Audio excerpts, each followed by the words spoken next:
McDonald. Juicy Scoop. Guys, I'm really excited for you to listen to this very juicy interview. A juicy scooper named Bridget reached out to me, and she just really wanted to share her story to warn other women about this particular individual and also how these kind of guys work. She thought she was going to spend the rest of her life with the guy that just presented himself as the man of her dreams, and turned out it's just amazing what he was able to lie about, get away with, and then once they did break up, everything she discovered after, and the other female victims and she, and how they bonded together. It's fascinating. And here we go with Bridget's story. Hello and welcome to Juicy Scoop. I have a juicy scooper with a juicy dating story. We got another Dirty John situation on our hands, and I'm here with Bridget Anderson, who wrote to me. We talked a little bit on the phone, and then I'm like, save it for the show because this is such a juicy, crazy story. So first, let's begin. Tell me a little bit about, how you met this man, your dating history, where you were in your life, and all of that. Yeah, so I had been divorced, I would say about 2 years, and I dated, and it was kind of hit or miss, but I was also dealing with, 4 young kids, so dating wasn't necessarily a priority. But I kind of here or there, Bumble, Match, not Tinder, because at that time Tinder was still like just a hookup site. And so I actually met Matthew Person, that's his name, or Matt, on Match.com. And at the time he lived in the Illinois or Chicago area. And we chatted for a few days because he was out of town, but like, now, wait, let me just ask a couple questions. Yeah. So what year is this? This was 2017. Yes, it was. And how old were you at the time? So I was 41. Yes. And 4 little kids. That's a lot. Mm-hmm. And then, and you're a professional. Yes. And you're a teacher. And so when you matched up with him on, you said Bumble, was it? Match.com. On Match.com. How far, you said he's in Chicago. So like, how far were you from his location when you started talking? Only about 15 minutes, really. Okay. Yeah. So, but it was kind of fishy from the beginning because he lived here in the Chicagoland area, but his kids were still in South Carolina. But his statement to me was, and at first I was like, who would leave their children, right? What kind of person would do that? And then he's like, no, my company pays for me to fly back there 2 or 3 times a month so I can see them. And this way I can provide for them, which was all, a bunch of, am I allowed to curse? Oh, yes. Okay. All a bunch of bullshit. So he actually has not seen his children in 6 years. So 2017, we went on our first date. By like 3 months later, we were practically living together. It's like spending every night together. Well, I just want to hear a little bit about the courtship of how this works. So you match up, and like right from the start, he presents himself as a divorced dad, a devoted divorced dad, someone that has a professional career in which a company provides travel and everything for him. But like, what kind of also hooked you into first meeting him, and tell me about like the first couple dates and all of that, the courting of it. Yeah. So, I mean, he was very attractive, and like a kind of a bigger guy, like, just like a man's man kind of thing. And so from a physical standpoint, that was like, but, he was very open, or so I thought, about like his divorce, and supposedly his wife married his best friend and they get along and all this. So I was kind of like, oh, like finally a guy that gets along with his ex-wife. Because I dated some guys that would just, all they would do on a date is just bitch about their ex. I'm like, okay, no.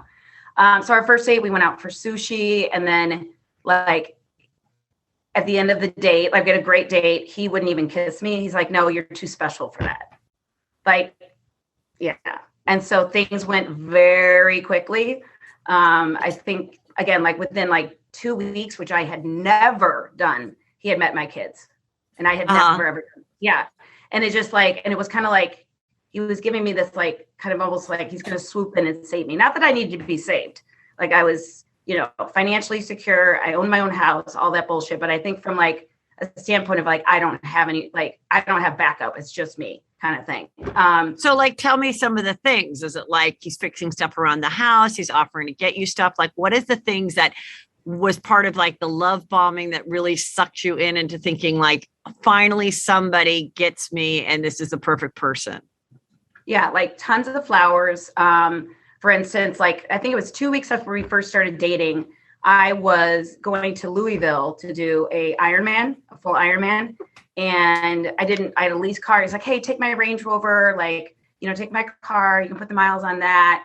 And then when I got to the hotel in Louisville, like the day before the race or whatever, there was like a huge basket of like stuff, like a gift basket he had someone at the hotel put together, like all kind of related to the race.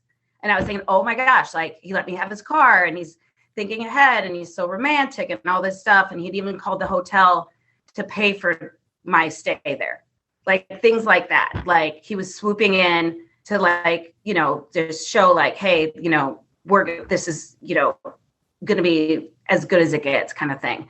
So just love bombing, like within 2 weeks, maybe 3, we had said, I love you. And he was so helpful, like around the house, like he would just fix stuff. And every morning I'd wake up and I'd have a Starbucks, like on my nightstand. He would get up. Oh my God, that is just like in the movie Dirty John, except it was the smoothies. Shit, I forgot about that. Yes, now that I think about it, I'm like, but it was like no one had ever done that for me. Like my ex-husband wasn't thoughtful. And so all of a sudden I'm like, I had the opposite of what I had, which I thought was like a dream come true kind of thing. So like it moved very fast again with the kids and all this, and I love yous and, spending all the time, taking trips together.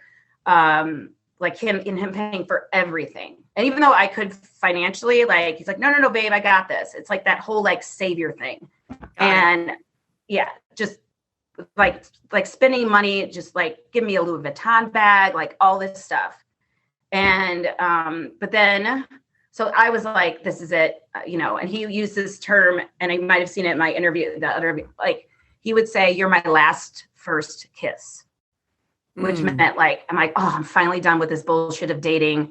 I don't have to be out there anymore. And so that was like, definitely just kind of pulled me in thinking like, wow, this is going to be amazing. This is it. And so it was just like, it was such a relief, and he was good with my kids, but then things like about 4 or 5 months in, like he would go visit his daughters, and then I would say like, hey, send me a picture with you and Emily Grace. And, and he would like, oh, my camera's not working, or they had the flu, so I had to stay home, and it never just added up. And then all of a sudden it was like these emergency out of town, like work trips or flights canceled. And I'm just kind of like, and anytime. Yeah. How many months are we in now of the relationship? About 4 months. So the first couple months are everything. Now, couple months later, now he said you're my first last kiss. Is he talking marriage at this point? Yes. He was even saying like, we should have a baby together. He's like, I think you're a wonderful mother, and I would love to have that experience with you. Let me reverse my vasectomy for you. Like all of this stuff. And I'm like, it seemed like a dream come true, but then the cracks started to come through. But were you trying to get pregnant at that point? Because you were 41, so you still could get pregnant, but were you like, yeah, we better just get on it and get that vasectomy reversal? Let me have my last baby. Yeah. Cause I thought, wow, I'd love to have a baby with somebody that I'm completely and totally in love with, and this will be amazing, and so on and so forth. Yeah. So we were actively trying. But unbeknownst to me at the time, he did not have the vasectomy reversed, and he was letting me spend like $40 on like either pregnancy tests or ovulation kits, knowing damn well there was no chance I was going to get pregnant. Yeah. That is just a level of deception or cruelty I don't think I've really heard yet. And so bizarre. Like when we talked on the phone a little bit, and I didn't get your whole story, and we're going to continue, but I thought that was so interesting in these cases that they must get off on seeing the person, the victim really be so hopeful and excited about this thing that has no chance of ever happening, whether it's marriage or having a child, like presenting this dream and seeing the person buy into it is the sickest part of this whole thing. Right. Like knowing every single month, like that was not going to happen. And he's like, well, and he'd be like, well, maybe you're just too old or there's something like wrong with you. I'm like, there's nothing wrong with me. I've had 4 healthy kids, like shit like that. I mean, it was just the gaslighting was beyond. And I just didn't see it at the time because they're so good at kind of alienating you, just like on Dirty John, alienating you from your friends and your family. Like if I had a friend that would say like, I'm just not sure about him, Bridget, something seems off. Like he would say, it's you and me against the world, babe. Don't listen to her. You don't need her kind of thing. So it was like just completely alienating him, and my family didn't like him, but like I just had those rose-colored glasses on and I was full steam ahead. So you're now like 4 months in, you're still trying to get pregnant. You're kind of not hanging out with your friends because you know they don't approve. How do your kids feel about him? Do they still like him? They did, yes. Because he was actually really good. I mean, he's a despicable, disgusting, sick human being, but he was actually really good with my kids. That was kind of the one thing that maybe kind of kept those glasses on a little bit more, that my kids had a father figure, like, because he was really manly and he would fix stuff and he would teach my oldest like how to throw a baseball. And like, I had not had that previously. So I was like, wow, this is amazing. So, I mean, it was full, like I said, full steam ahead. Like he was like, we were in Vegas for a trip and he's like, let's just get married now. And I was like, I don't think so. Like my mother will kill me. Like that's Dirty John. That's Dirty John as well. Remember, he married her in Vegas. It's crazy. Like, I mean, it's almost like they have a playbook that each of these guys goes by, because like I was talking to one of my students at school. His mom works for Homeland Security, and her new division is doing just this. It's looking into women that fall prey to these kind of men. It's more common than you actually think. Again, like I felt so ridiculous after all of it was disclosed, but now there's like 7 of us that kind of are there for each other to support each other. Wait, let's get to some of the cracks and like continue with the story. So you're in Vegas, but you don't get married there. Continue now. Like, tell me some other stuff that started to happen. Like we came, so it was Christmas Eve, and it was my first Christmas without my kids, which you can imagine was just so hard. And he was supposed to fly in. I was supposed to spend the night with his family in Downers Grove, which is a suburb of Illinois, and have a great like Christmas Eve, and then spend Christmas Day together with my kids when they came back from their dads. And like his flight kept getting canceled. I'm like, well, what flight are you on? And he's like, I don't have to tell you anything. Da, da, da, da. Like the total like flipping it around. I'm like, well, I don't see any flights canceled out of Atlanta. And he's like, well, maybe you're not looking at the right website. Da, da, da, da. Like all this stuff. And then when I'm like, I don't think you're on a flight. I don't know where you are, but like, this is really shitty. Like I'm here on Christmas Eve without my kids for the first time since I got divorced. And like, you're lying to me. And then he's like, you know what? And then he just went dark. And then like 4 hours later, he's like, I'm home. He's like, but I don't want to see you tonight. He's like, I don't appreciate being questioned. Merry Christmas. That is gaslighting 101. Yeah. Now all of a sudden he's made you feel terrible, and it's your fault in how you behaved that you know that you are not seeing each other tonight. Right. It's my fault that I spent Christmas Eve by myself. Like literally just cried myself to sleep that night. It was just like the saddest, like, single mom, my kids aren't here. But it was hard for me because I didn't have all my family goes to Florida for Christmas. And we were leaving the next day, but still, I was still like alone as a person can get. And then thinking like, this person's like, oh, is this it? Are we over? Like, and he just went dark for like a day.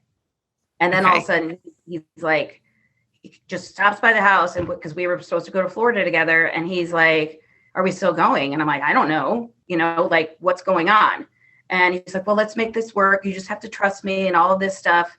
And so we went to Florida and met up with my family, went to like the Outback Bowl because apparently he went to South Carolina, which he lied about. He never did. He never graduated. He lied about Heather everything. Like that documentary we were discussing. He lied about where he went to school. He lied about his wife his wife marrying his best friend. He lied about seeing his kids. He lied about being scouted for the Olympic shot put team.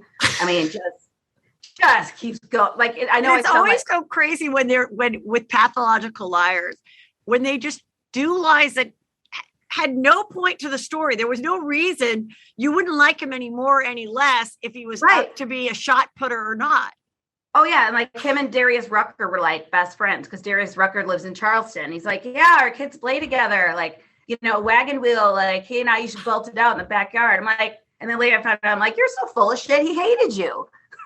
Like, what? You think I'm going to sleep with you because you know Darius Rucker? Like, you know what I mean? It's just like ridiculous. So then how's Christmas? So how's Christmas in Florida? Is it good? It's not good. Okay. Like I had a friend down there with me. And she was like, I don't trust him. Like, I think he's, you know, just has ulterior motives. And I was like, go home, leave. And then Matt was there. And then my family, my mom, like strict Catholic, she's like, I don't want him around. You haven't been dating that long. And I pretty much said to my family, screw you guys. We're just going to go get a hotel room. And so we did in Clearwater Beach and just spent the next 4 days together. And like, didn't see my family for the rest of the trip. And again, it was that, me against you and me against the world, babe. You know, we got this, that kind of bullshit. Now, is he still paying for everything? Like the Clearwater weekend, who's paying for that? He's still paying for it. Yeah. Okay. Mm-hmm. But then like when I went to his company Christmas party and I was like, oh, like they love him. This is great. But like, I remember being at the party and they're like, oh, is this one you brought to the business dinner a couple weeks ago? And I kind of went, and he's like, what are you talking about? He's like, Diane, right? And I'm like, who's Diane? And he's like, oh, don't worry about it. Don't worry about it. He doesn't know what he's talking about. He's a drunk. Like, but all, you know, looking back, you're like, oh, like he would sign into Hulu and it would see his name and then this Diane person. And I'm like, who's Diane? He's like, oh, we used to date, but we don't. She just uses my Hulu. And it was just all like, so at this time, concurrently, while we're dating, he is dating a woman also in the Chicago area. And then he has a girlfriend in Florida. But he really does have a real job. Yes. Because Okay. I saw his offices. I went to the Christmas party. So I was like, okay, like, you know, he really travels for work a lot and so on and so forth. So it kind of gave me a little bit of reassurance. But then during this time, he's talking about building our dream house. And like, you know, I'll build it because he's in construction, like, you know, all this shit. Like I'll even put up the down payment, so on and so forth. Like we'll buy a fixer upper, you'll sell your house, we'll build our dream house. So I'm like, okay. So then I put my house on the market, which was paid for. My kids were all, you know, raised there up until this point. And I go to buy another house, like a fixer upper, great land, ship box to the house. But I met with an architect. It was all these things were going. So I was going to the closing of not my house, but the new one. And he calls me and he's like, I can't go. And I'm like, what? And he's like, yeah, my niece is in the hospital. And I was like, okay, but like, really, you can't go? And I'm like, just FYI, my lawyer says that the wire transfer still hasn't come through for the down payment. And he's like, well, let me call my bank guy. So that shit box had me go to a closing by myself, knowing that money was never coming. And I sat there for 3 hours sweating. And I'm calling him. I'm like, where is the money? Like, you didn't need to do this. I had the money to do it, but you insisted, like that kind of thing, like doing things. And how much were you waiting on? How much was the down payment for this house? We were $200,000. Mm-hmm. So the money never comes. So that day, what happens with the sale of the house? Just done? Doesn't happen. Done. And the whole time he's like, I'm at the niece with my hospital. She could be dying. How dare you? How dare you, Bridget? All you're worried about is money. I'm like, I'm sitting here with the buyer or with the seller and my lawyer and your lawyer, and I'm sweating bullets because you keep saying, check the wire transfer. And he knew the whole goddamn time that that money was not coming through. And he had me go to the closing. So you leave after 3 hours. Now, is your house still for sale? Has anyone bought it yet? It was in what's that, escrow, where like it was almost about to close. So and when you say your house, so you're selling your house, and you said it was paid off, so you had no mortgage on your home? No mortgage, none. Okay, so how many days are we away from your house closing? Like 5. So then what happens?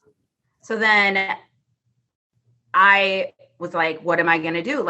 I'm worried that the seller of the new house is going to sue me. Right. And then I'm also like worried, like we're not going to have a place to live. And so I was like, and then he's like, well, and when I'm questioning him, like, where the fuck he's like, well, I have the money, but I'm not comfortable using it on the house because I feel like we have some trust issues. You have to laugh. I have to laugh. And so I was like, oh my gosh, what am I going to do? And so I went to my mom and I said, listen, like my old house is about to sell. But I need like the money to put down for the new house in the interim, which was like 7 days or something. So I was lucky enough that 1, she loaned me the money, and 2, that the seller agreed to move forward, even though I had kind of, reneged on the first one.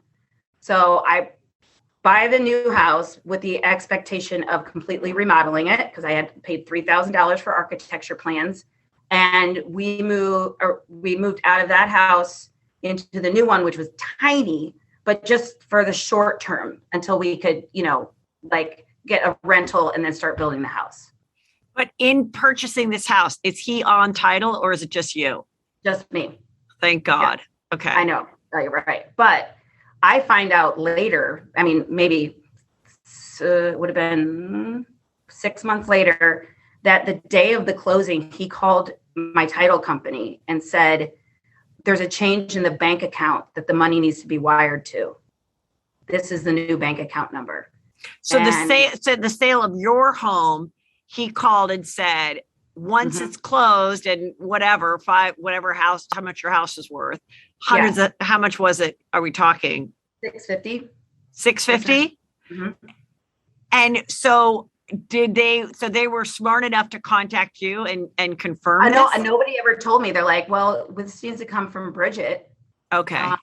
So I didn't know about it. If I had known about that, I would have been like, you're done.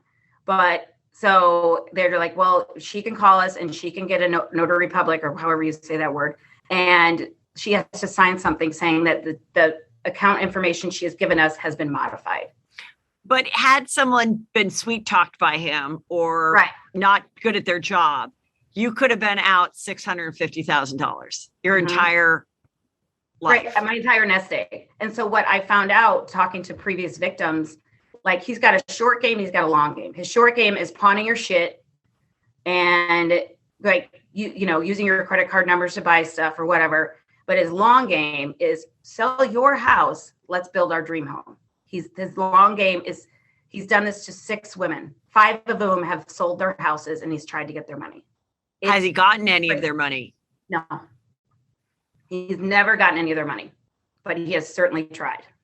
Okay, so what happened? So now you were able to buy the fixer-upper by yourself in your own name. Your house closes, you get your money. He does not succeed in doing that. You're still a couple. Yes, we're still a couple. So then what happens? This is like March of 2018. So at this point, we've been dating October, November, December, January, February, like maybe 6 months.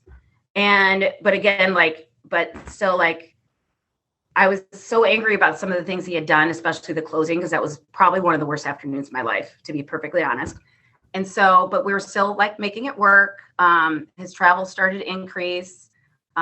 He's like, yeah, I'll work on getting us a rental so we can get started on the demo of our house. Everything was we.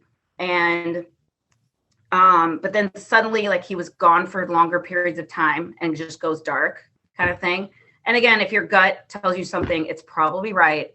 And like, I would ask to see his phone and he's like, he's like, if you need that, then we're done because you can't trust me.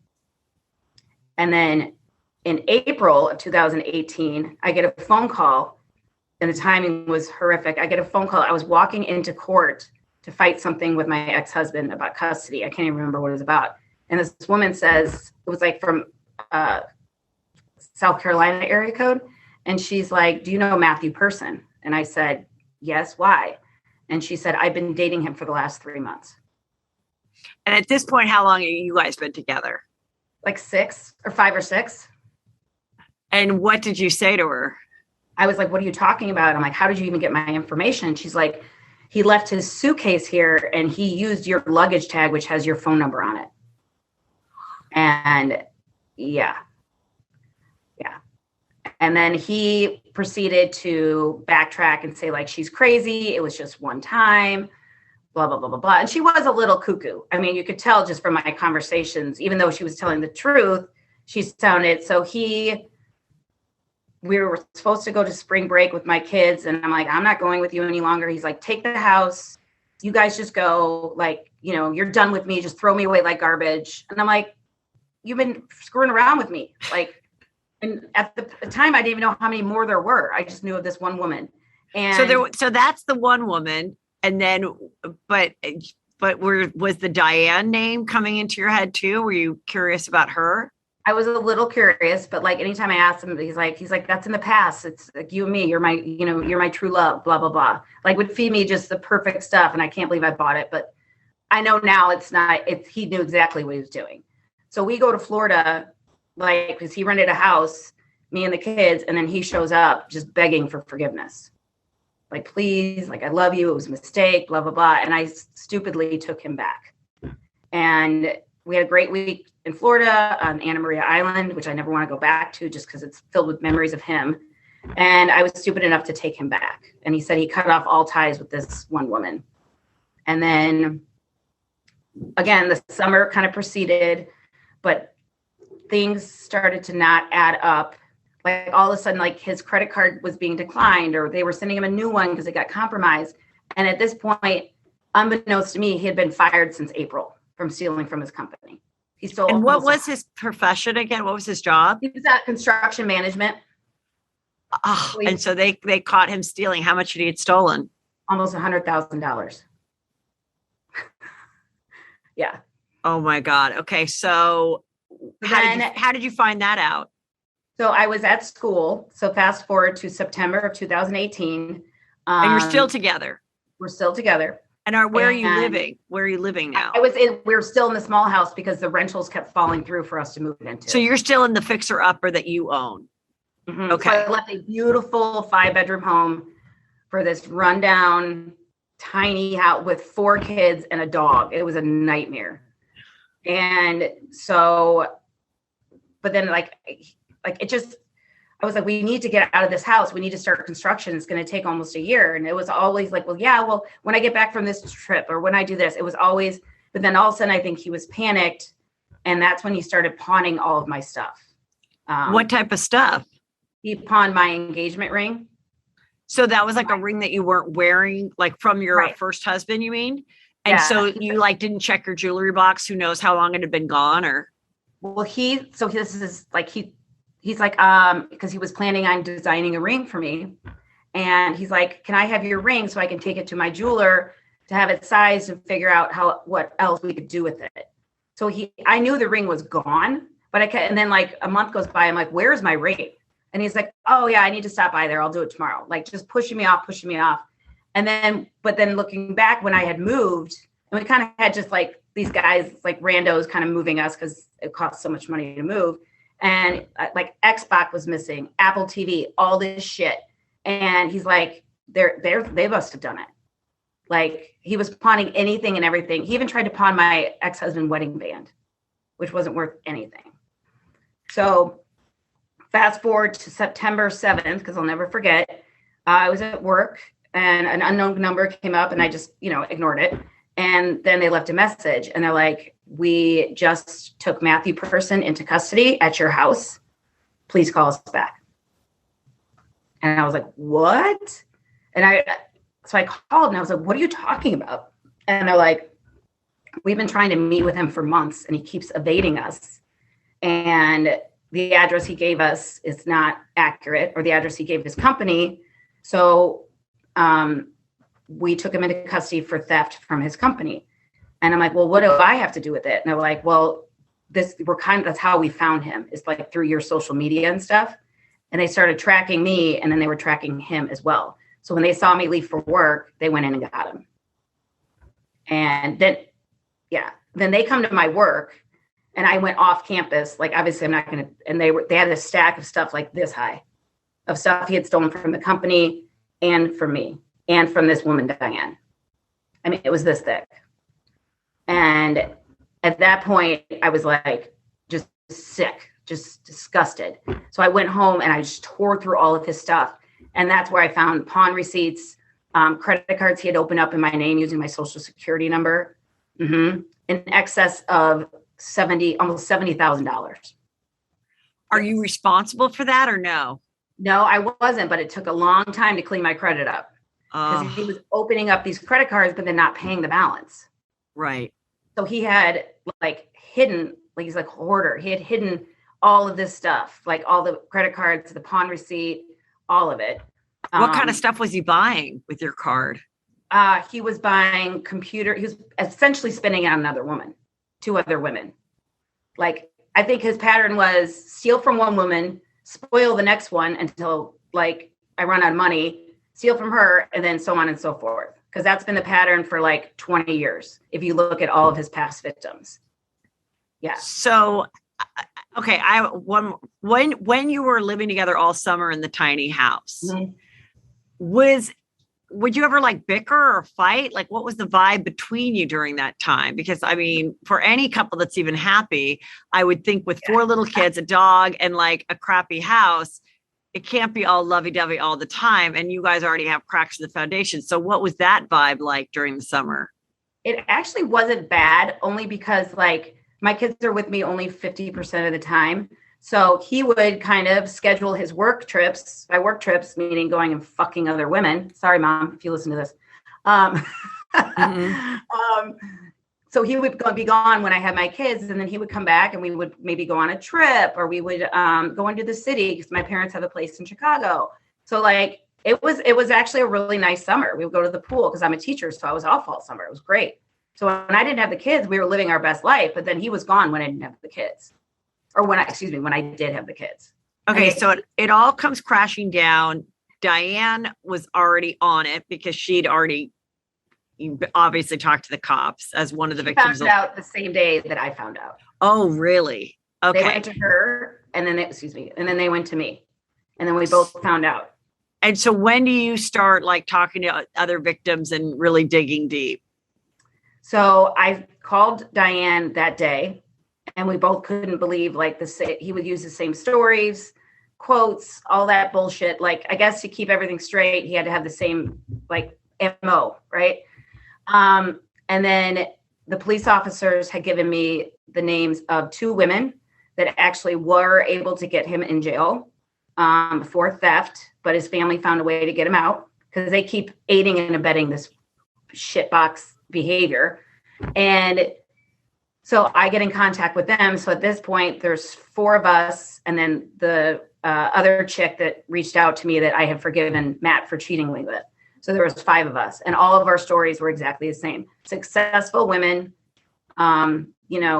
educated, access to, not a lot of money, but like not poor and, in dire straits, and did the same thing. But these people were able to make the charges stick. So I went to the Naperville Police Department to try to press charges, and they investigated it, and they said, no, they were not pressing charges. I'm like, are you kidding me? And like, well, he said you gave him the ring. I'm like, but I didn't give it to him to pawn it, because by the time I went to go get my ring, it had been sold. So my ring was worth $14,000, and he pawned it for $1,000. I wanted to kill him. I wanted to kill him. Yeah. So he is only in jail for a couple days, gets out, and then just disappears out of nowhere. And I'm left like, what the hell just happened to me, kind of thing. And so then I found out, my brother sent it to me after this happened. I only confided in a couple people because I felt so stupid. One being my brother. And he's like, Bridget, he's a very bad man. I'm like, what? And he's like, it's not only you. and he sent me a link to this website called cheatersandbastards.com. It's actually Cheaters and what? cheatersandbastards.com. Okay. And he's on there. And there was like 37 comments about theft, cheating, pawning, everything. Like, so it kind of opened up like, wow, there's people all over the country he's done this to. But at this point, we don't know where he is. His family, well, they said they didn't know where he is. And so he just kind of disappears. And then this is funny. You'll enjoy this. So like, I didn't have any closure, right? So I had one of the laptops that he had used my credit card to buy, but that he had logged into Southwest and he never logged out. So when I logged in to see all the miles he had from stealing from his company, like he would plan a trip and then cancel it. He had like 180,000 Southwest points. So he was kind enough, and by him, I mean me, to donate them to the Ronald McDonald House. Oh, because I didn't want to do it to me. You know what I mean? But I didn't want to, and then 2 days later, his password was changed. I was like, I would love to have seen when he opened up his computer and realized he doesn't have any points. So that's how he was traveling. He was using all these tickets he had purchased. So I kind of let it go. And then in January of 2020, so I kind of just put it in the past. It happened. It sucked. Move on. In January of 2020, his ex-wife reaches out to me and says, like, I know we've never talked. I've tried to keep my distance for obvious reasons, but he has recently moved back to South Carolina, 2 blocks away from our house, where he has not seen his kids for 5-6 years, and has a woman with him. And he convinced this woman to quit her job and move to South Carolina with her children. Yeah. So then what happens with them? So then, like, his ex-wife and I are trying to warn this woman, like, he is not who you think he is. He is going to steal from you. He's going, like, all this stuff. And she just would not have it.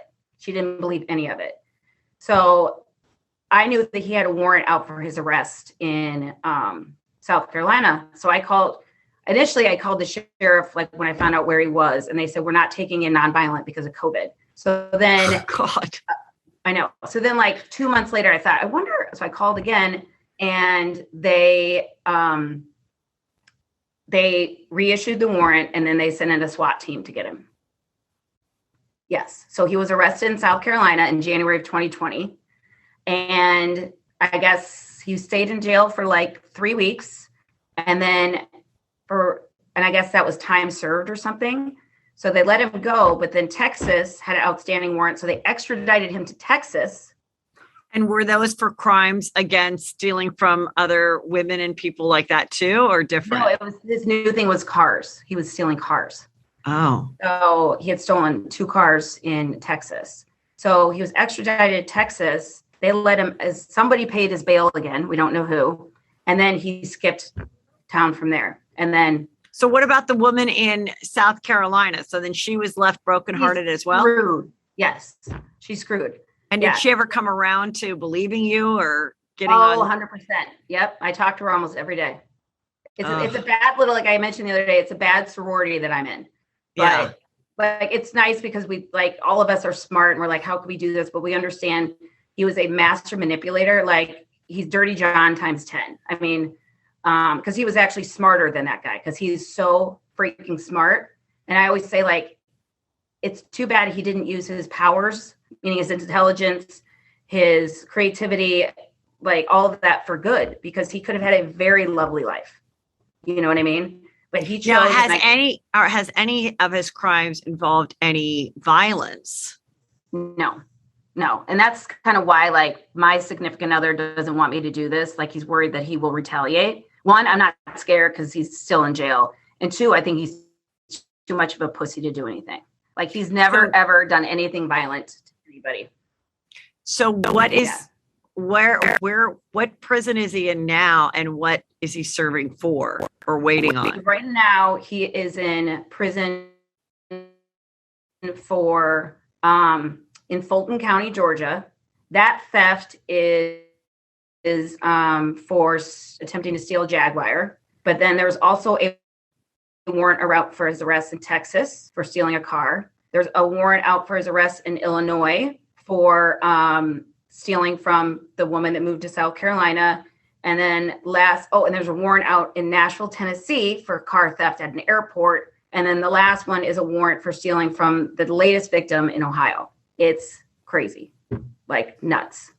But he's in jail. And part of the reason I wanted and reached out to you is like, God forbid he get out. I mean, all the states have to like have their, whatever crimes he committed in those states. But with the criminal system now with COVID and all that shit, like, I don't know, he could get out and he could do this again. Because what happened is he reinvented himself with a different name when he moved to Ohio. Because obviously if you Google him now, like that Cheaters and Bastards comes up, all his mugshots come up, all that shit. Because I guess the more you Google something, the more likely it's to come up or something. Because so my goal here today is obviously to tell my story and also like to prevent him from ever doing this. I want his face on billboards all across the fucking country. If I could afford it, I would do it.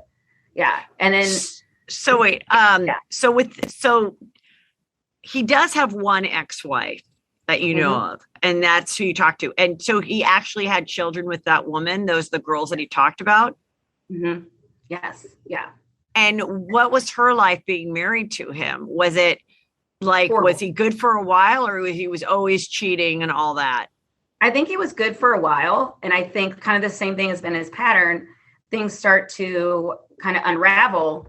And then, he starts like stealing, cheating. I mean, he stole from all the companies, and like she wanted to try to keep their life together, but like he made it impossible because he just kept cheating and stealing. And like, she's like, enough is enough.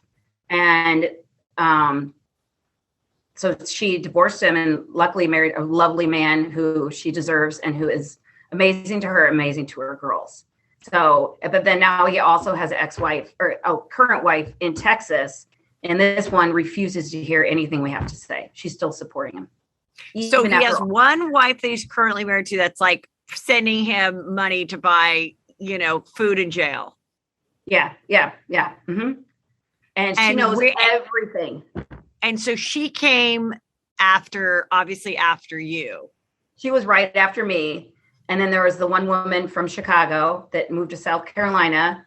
And then when that went bust up, somehow he found his way to Columbus, Ohio. I don't know how he gets jobs. Found his way to Columbus, Ohio. And within 3 months had stolen all of this woman's jewelry. And the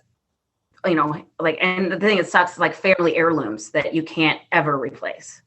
So he's currently there, but like, it's just, and that's like the lies. We could talk for 10 hours. Like, it's insane. The lies like that he told, but the situations that he put me in, like I told you about the insurance part. Like when I went on Cobra, when I was starting a new job and I didn't have insurance the first 60 days, he's like, well, I'll just go on my insurance, babe. Like, I got you. And I'm like, we're not married. And he's like, oh, well, they'll make an exception. And I was like, okay. So then he gives me a bogus like ID card. And I mean, it looked so freaking real. I went and had surgery because I thought I had insurance. But again, he didn't have to give me insurance. You know what I mean? So you sign up for this surgery, you show them the card, the person accepts it, you get the surgery, then they call back and say, actually, you don't have insurance and you owe us $14,000 or whatever it is. Yeah. But that was it was like 3 weeks after I'd found out about him. I mean, it's just like, and I had to pay all of it. A single mom with 4 kids. I had to pay off a $14,000 medical expense when I could have just been on Cobra. You know what I mean? Like, it was completely unnecessary. So he just kept, like, months and months after he disappeared, I kept just getting hammered with like something else, like a credit report or like a non-paid, like he took out a storage facility in like North Carolina and used my credit card. And then just weird, crazy shit like that. So right. So then just some huge bill that like you didn't even know was happening. You get hit with. Right. Yeah. And then more and more women just came out, just coming up to the surface and just saying that this happened to me too. He's tried to get me to sell my house. He pawned all my jewelry. He was, screwing other women. Like, it's just like, but I'm like, enough is enough. Like, I will go to my dying day to make sure you do not do that to another woman. And I even told a Naperville police officer who didn't press charges. And I said, when he does this to somebody else, and he will, this is on you. So when the latest victim came forward, I left him a voicemail, and I'm like, check your email. I'm like, I'm sending you a link to his last 2 arrests from stealing from women, because you sent that to like the detective. Yeah. And I said, the part of this is on you. And I said, you had all the evidence. And I said, and he just smooth talk you, and you guys did not press charges. And he did it again. And there's been 3. So those are on you. I mean, with these Dirty John type guys, it continues because the mostly male detectives, in my opinion, don't see it as a really bad crime, because there wasn't violence. There wasn't, anything, pedophilia, nothing like that. It's just stealing from women that they dated. And so everyone's just like, who cares? Or we're crazy and we're trying to get revenge, something like that. Right. They're just, yeah, exactly. And it's just a crime that doesn't interest these detectives to pursue or DAs to pursue. And so I am really happy to hear that there's actually now a division at Homeland Security that's going after these guys, because I definitely think, just like a serial killer, should be some FBI profile of these guys. And like I said, with this a psychological thing, well, like, why with the fake insurance? Why with the dream home? Why with trying to, it's another layer of crime. It's like a psychological warfare type of crime, along with, physically stealing from you and from companies. It's crazy.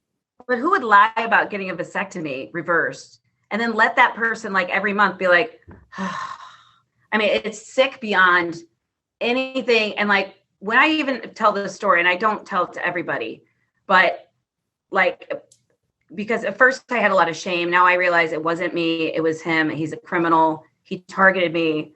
Like, so I just made sure that moving forward, like, if I felt something in my gut that something wasn't right or whatever, I'm out. And like I told you, like, for a long time, I asked myself, God, why would you have done this to me? Or why was I put through this? But my real estate attorney that represented me, that came from my broker recommendation, I didn't know him from Adam, 2 years later, set me up with who I'm now with, who is like the most amazing, funny, kind human being in the world. And he's like, well, we would have met. And I'm like, your Tinder profile, you looked like a serial killer. He's like this. And the picture, it's just one picture and no byline, no bio. So I was like, honey, I never, ever would have swiped right on you. So something positive did come out of this, that relationship, as well as the relationship that I formed with these, 5 other women that we share stories, and we all are kind of in cahoots to make sure that he stays where he is and that he has to pay for his crimes. And I don't care what it's going to take, but I won't stop until he is put away for the rest of his life. But that's the thing. Will they put him away for the rest of his life if he didn't murder somebody? But I mean, that's the problem with, where we are right now in the criminal justice system, certainly in California, with, theft just doesn't hold anything. But theft leads to other things. And I'm like, what's going to happen with these crazy, smash and grabs that's happening in Los Angeles? They think nobody in California have guns, but people do. And there's going to be somebody in the store that's a citizen that is strapped with a gun, and they're going to have their, Clint Eastwood moment. And then some young kids that got, sucked into this smashing and grabbing and doing this thing, like a gang, they'll be killed, and then get ready for another freaking nightmare, So it's like, that's what I'm afraid of, is that something really bad is going to happen, because everyone thinks, because they're doing this, and it's not, no one's dying, and they're not necessarily, some are using guns, but a lot of them aren't. Like the life, it lowers the charge, huh? Yeah, Well, I was listening to Jeff Lewis Live, and they you guys were talking about that. And it's like, yeah, you're not hurting anyone, but you are, like, like, let's say at Louis Vuitton, the smash and grab, those people were expecting commissions on Black Friday and for Christmas. So now you are hurting people, maybe not physically, but I mean, can you imagine being an employee held up by gunpoint? And then I guess I heard that these wackadoodles went into like a private home in the Pacific Palisades to a Christmas party and took everybody's jewelry. Yeah, it was on. I didn't hear that one. Did that just happen? Yeah, it was like Jeff talked about it on Tuesday, I think. Yeah, so you'll have to ask him about it. But it's like, are they hurting anyone? No, but they are. And it's going to, like, as you said, it's going to escalate.